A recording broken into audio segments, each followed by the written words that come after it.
My name is Jessica, and I'm 35 years old. I work in an office, and right now, my husband Bob, who is 2 years younger than me, and I are staying with his parents temporarily because he got transferred for work. I really want to move out and find our own place soon, but Bob seems to like staying in his childhood home. The main problem is that I don't get along with my in-laws, especially my mother-in-law. She's always been difficult, even before we got married, but now that we live together, she's even meaner. Jessica, haven't you gone shopping yet? You missed the early bird sale at the supermarket. You're not even good at shopping, she complains. I work from home during the day with my company's permission, so I can't go shopping until after 5 p.m. I've told her this many times, but she keeps nagging. How arrogant of you. You can't even have a child, she adds. Bob and I don't have children yet.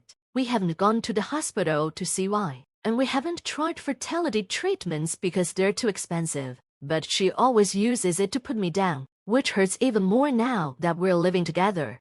My father-in-law isn't much better. He doesn't say things directly, but he treats me like an old lady just because I'm over 30.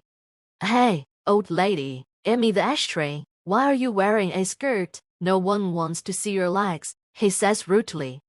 I really want to snap back. If I'm an old lady at 35, what does that make you at 60? But whenever I stand up for myself, they call me bossy, and things just get worse between us. There's a constant tense atmosphere in the house.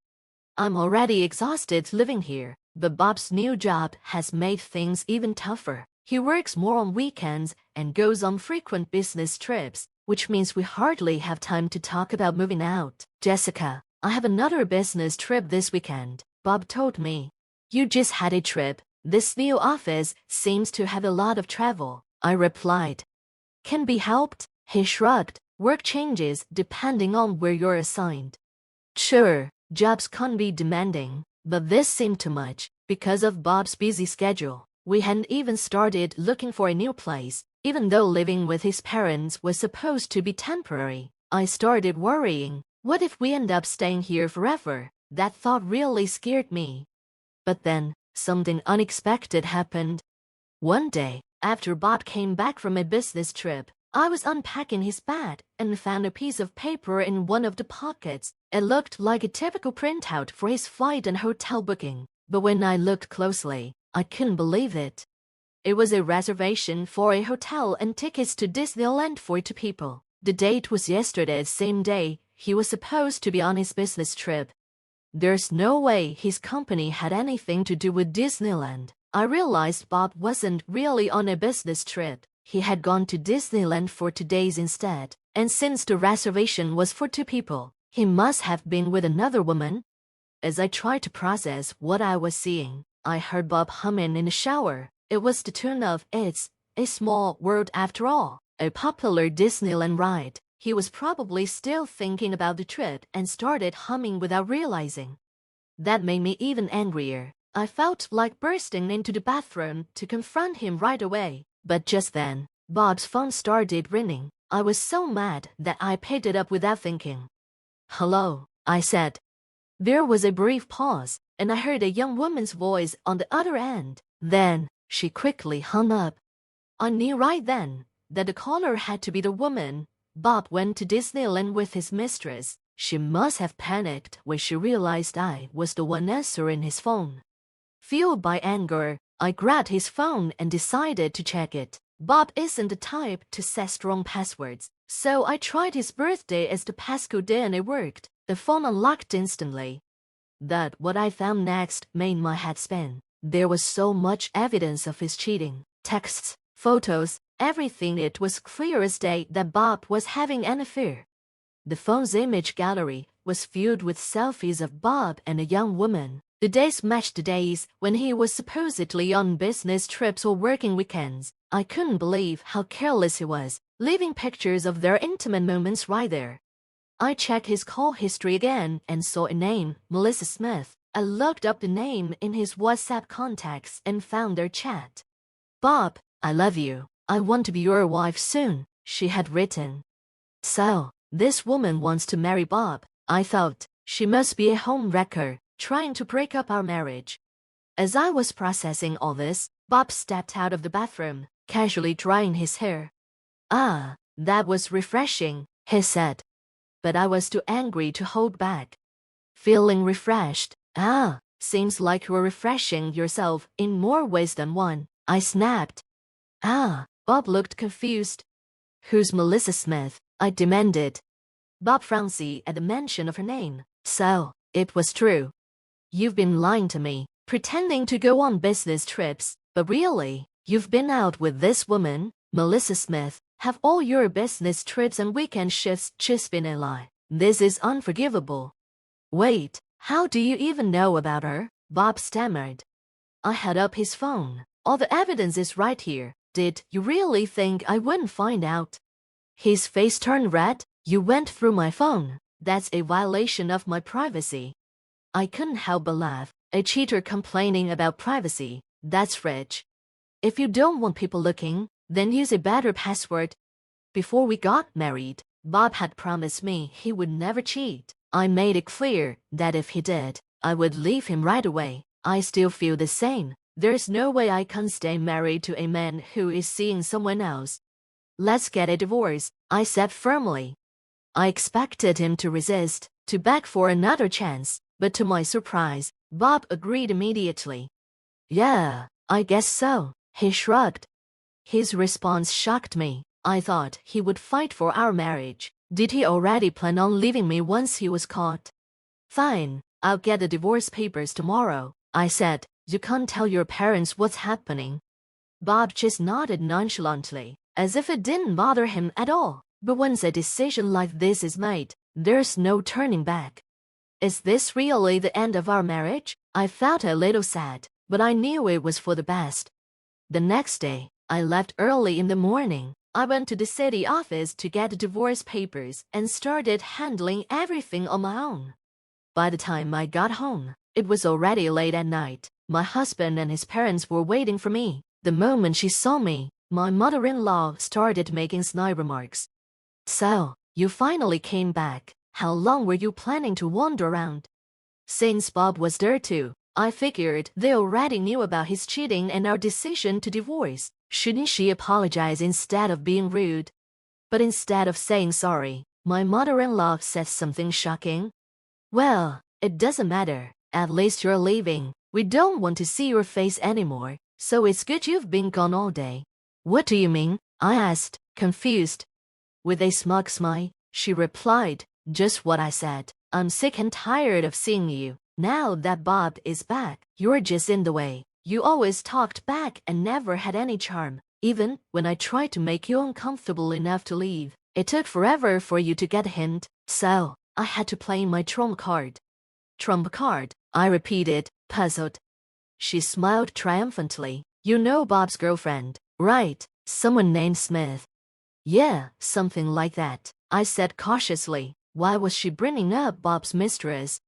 "Well, I have a friend in my book club, Mrs. Smith. Her daughter is a sweet, well-mannered young lady, 10 years younger than you, only 25. At that age, having kids is easy for her." Then she dropped a bombshell. "So, I introduced Mrs. Smith's daughter to Bob." "Excuse me," I was shocked. "Did I hear that right?" "You're saying you set up Bob's affair?" I asked in disbelief. "Oh, set up sounds so harsh. I simply introduced them." I couldn't believe my ears. She was actually proud of arranging her son's cheating. What kind of mother does that? "Well, I had no choice. Bob is our only child, and we need an heir. I would have accepted you as my daughter-in-law if you had given us grandchildren. But all you ever did was work and never have any children." My father-in-law, who was sitting beside her, nodded in agreement, so he knew about this too. "Do you understand? A 35-year-old woman who can have kids is no longer needed. If you get that, then just leave," she said, looking victorious. After a moment of silence, I replied calmly, "I see. I understand how you feel. I'll leave as you wish. I'll take all my belongings with me." "Oh, please do. I doubt you have much to take anyway. Do you need help moving?" she said mockingly. I just smiled. "No need to worry. Everything is already arranged." She had no idea, but I was the one who would have the last laugh. Ah. My mother-in-law looked surprised because I wasn't crying or panicking. Besides, mother-in-law, I already knew you were helping Bob cheat on me. What? She asked, shocked. I smirked at her. What do you think I've been doing all day? If I just went to get divorce papers, it wouldn't have taken this long. I spent all day arranging for a move and meeting with Melissa Smith. Oh my God, you met with Melissa? Bob asked in a panic. Did you think I'd let you cheat behind my back and not say a word to the other woman? I got her phone number when I looked at your phone yesterday, I said calmly. Melissa was really surprised when I called her and said, I'm Bob's wife. I'd like to meet with you. Apparently, you lied to her, telling her you were single. I told her everything. Bob, my mother-in-law, and my father-in-law were all shocked. They never imagined I'd do something like this in just one day. When Melissa found out she was the other woman, she was really upset. Her mother, Mrs. Smith, was furious at Bob and at you, mother-in-law. They're even thinking about suing both of you for marriage fraud. I felt sorry for Melissa, so I promised to help her as much as I could. What? Bob looked visibly shaken, and my mother-in-law was just as panicked. Since Melissa deserves sympathy, I've decided not to claim compensation from her. Instead, I'll increase the amount I'm asking from you, Bob, and from you too, mother-in-law and father-in-law. Compensation? Why do we have to pay anything? My father-in-law shouted in a panic. It's one thing if it's just Bob, but we have nothing to do with this. He probably expected Bob to pay some compensation, but he never imagined they'd be involved too.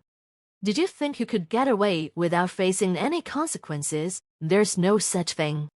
Your harassment and emotional abuse are more than enough reason to claim damages, don't you think? I said with a smile. My father-in-law went silent. And have you forgotten what I do for a living? I work at a law firm. Why don't I consult with my boss and see just how much we can get out of you for compensation? I had already informed my lawyer about everything. At that moment, I heard a car pull up in the driveway. Oh, they're here, I said. I walked to the door and greeted the movers with a smile. Thanks for coming at such a late hour. Sorry for the sudden request. No problem. We had an opening for a night shift. It worked out well for me too. Great. Please start right away. Oh, and be careful, some items are fragile, I said, stepping aside. Several movers entered the house and began packing my things quickly and efficiently, not just my clothes, books, and computer, but also the appliances in the living room and kitchen. Wait, hold on, my father-in-law stammered, clearly overwhelmed. But the movers didn't stop, following my instructions perfectly as they packed up my belongings. Hey, don't take that. That's ours, my mother-in-law yelled. No, I brought all of this when Bob and I moved in, I replied calmly. When Bob and I first moved here for his job transfer, all the appliances in my in-laws' house were super old. I felt bad about it and had our newer appliances sent over from our previous apartment. But now, it looked like my mother-in-law got used to using them and thought they were hers. There was a fancy robotic vacuum, a cordless cleaner, a high-end oven that could do all kinds of cooking, an induction cooktop, a special hair dryer, and an espresso machine, all top-of-the-line stuff. You're taking everything, you greedy woman, she shouted and lunged at me, but Bob quickly stopped her. Ma'am, we can't do anything, all of it belongs to Jessica. Bob seemed to have accepted the reality of the situation, but my mother-in-law wasn't giving up yet. Well, once you're used to high-end appliances, it's hard to go back, right? If you're unhappy, why don't you buy new ones? Though, after paying the compensation, you probably won't have enough money for that, I said with a smile. While we were arguing, the movers quickly packed up my things into their truck. They bowed to me, then got into the truck. All right, I'll head to the new place now. Please make sure everything arrives safely, I said. I watched the moving truck drive off and got into my own car. Either way, this car is also mine. Where is that truck going? Bob asked, looking confused. Ah, I'm taking it to my apartment one I lived in before you got transferred. My apartment? I explained that it was an apartment I bought when I was single. I had tried to sell it because of Bob's job transfer, but it never sold since I set a high asking price. The realtor kept telling me to lower the price, but I'm glad I didn't. I never thought this situation would happen, but maybe, deep down, I knew. What? Bob looked puzzled. I set the price too high on purpose, so it wouldn't sell. That way, I could always move back if I needed to. Hearing this, Bob looked like his knees were about to give out. But just when I was feeling a little too confident, my mother-in-law suddenly rushed at me and shoved me hard. I groaned in pain, and she tried to hit me again with a cutting board. Just then, a black blur tackled her, making her scream. "Ah, thank you, Blackie," I said, holding up a stray cat named Blackie. I quickly got into my car and drove away to my new place, escaping from my crazy mother-in-law. I'm not sure why Blackie, the stray cat, showed up right at that moment, but it felt like he was protecting me. I'll give him some catnip as a gift later.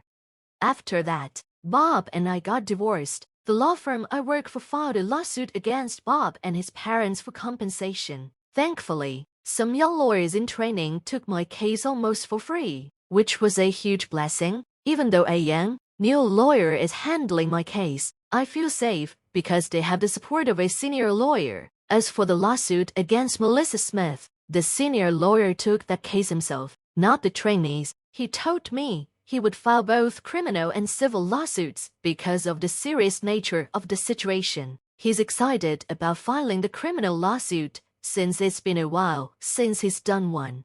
Even if they sell their house and pay money to Melissa Smith and me, it probably won't be enough. Just thinking about the extreme poverty and debt that awaits the three of them makes me smile. I'm alone now, but compared to living with my in-laws and my unfaithful husband, it feels like heaven. For now, I want to enjoy my easy single life with Blackie, the stray cat I accidentally brought to my apartment.